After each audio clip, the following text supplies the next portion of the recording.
Hi, I'm Bill Crawford.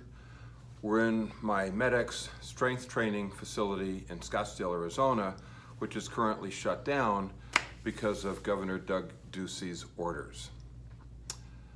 First of all, there apparently are some fitness centers that have been allowed to reopen. And I would like to congratulate Eos Fitness on their ability to reopen and provide some weight resistance exercise facilities to the population of the greater Phoenix metropolitan area. So I'm a little confused by some of the things that have happened in this reopening process.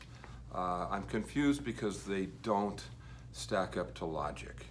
So back on last Monday, which I believe was the 11th, when one of the chains who had sued the governor filed a contempt of court order, the governor's office and HHS released a guideline under which the gyms in Arizona and specifically Maricopa County could reopen.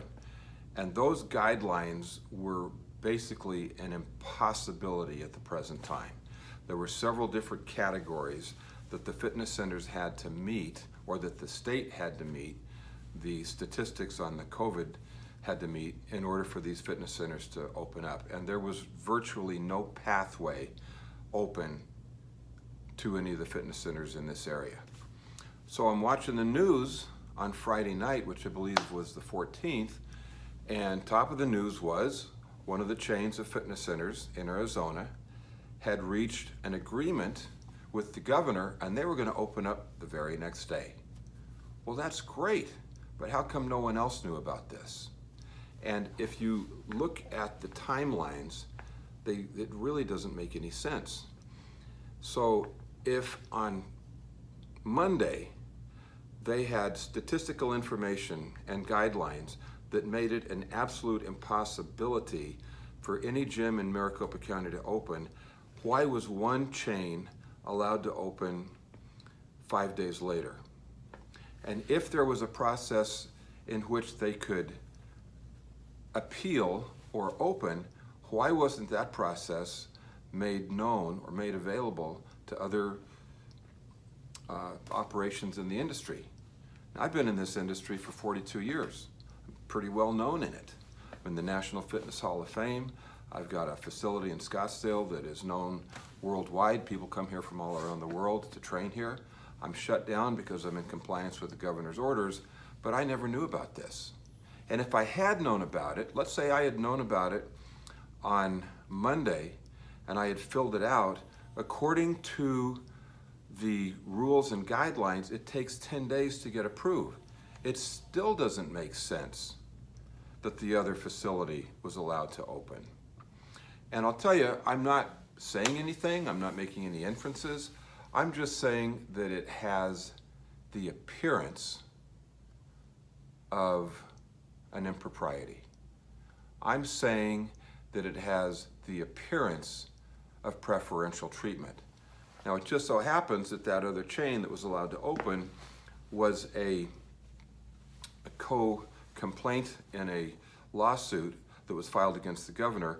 Mountainside and EOS had enjoined each other in their lawsuit. For some reason, EOS dropped out of the suit, and all of a sudden, they are given a pathway to reopen when no one else has been given a pathway to open. And you know, in all fairness, if EOS has been allowed to reopen, they're a middle of the road chain of fitness centers. They cater to a demographic it's not real low, it's not real high. They took over a lot of the world Gold's gyms that had failed a few months back, and they're owned by a big financial investment firm. But I know a lot of the fitness centers in the valley, and if they're allowed to open by the standards that they keep, let me tell you, I believe that there's many other fitness centers whose standards far exceed those of the facilities that were allowed to open. None of this makes sense. And again, when you tie it all back to a governor whose conduct has been shameful, absolutely shameful, when it comes to fairness equal treatment under the law for the fitness centers and other businesses that have been shut down during this pandemic, it raises a lot of questions. And as a citizen of Arizona, I'm asking questions. You, as citizens and business owners and voters and taxpayers of Arizona, should be asking even more questions. This overreach of authority under the emergency powers is wrong. It should never have been extended this long.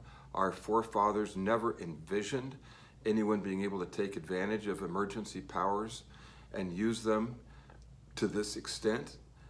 And we have got to stop this nonsense. We've got to stop this foolishness, and we have got to put Arizona back to work. But the main thing that we're asking for is fair and equal treatment under the law, and stop using the emergency powers to punish business owners whose only crime is trying to stand up for their constitutional rights. Thank you. Find a place to work out. It's great for your body. It's great for your mind. It's great for your immune system. It'll keep you strong in tough times. Have a great day. Goodbye.